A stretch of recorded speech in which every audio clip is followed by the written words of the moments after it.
বনের এক কোণায় শিয়ালের গুহা, যেখানে শিয়াল আর শিয়ালের বউ থাকতো। ওগো, হাঁস মুরগি খেতে খেতে বদহজম হয়ে গেছে, আর মোটাও হয়ে যাচ্ছি। 7-8 দিন আর মাংস খাবো না। তাহলে কি খাবে গিন্নি?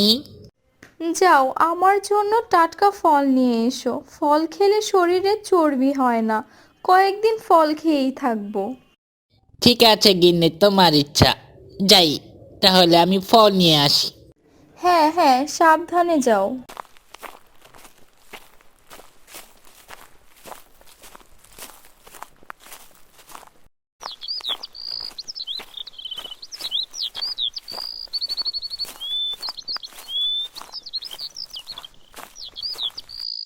কি ফল নেব? কোনো ফলই তো দেখছি না, আর যা দেখছি তাও কাঁচা ফল।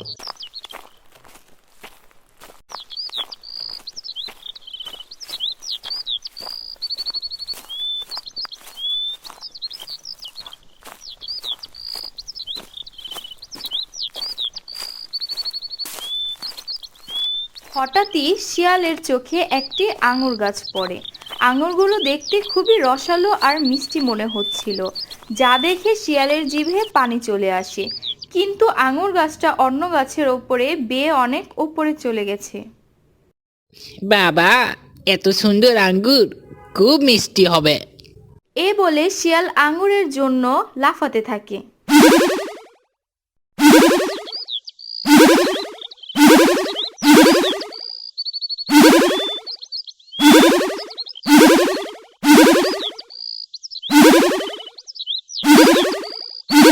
লাফাতে লাফাতে সন্ধ্যা হয়ে যায়, কিন্তু সে আঙুর আর পারতে পারে না।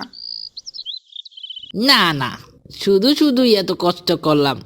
আঙ্গুর ফল টক, আঙ্গুর ফল টক, আঙ্গুর ফল টক, আঙ্গুর ফল টক। শিয়াল আঙ্গুর পাড়তে না পেরে নিজের ব্যর্থতা স্বীকার না করে আঙ্গুর ফলকে টক বলে।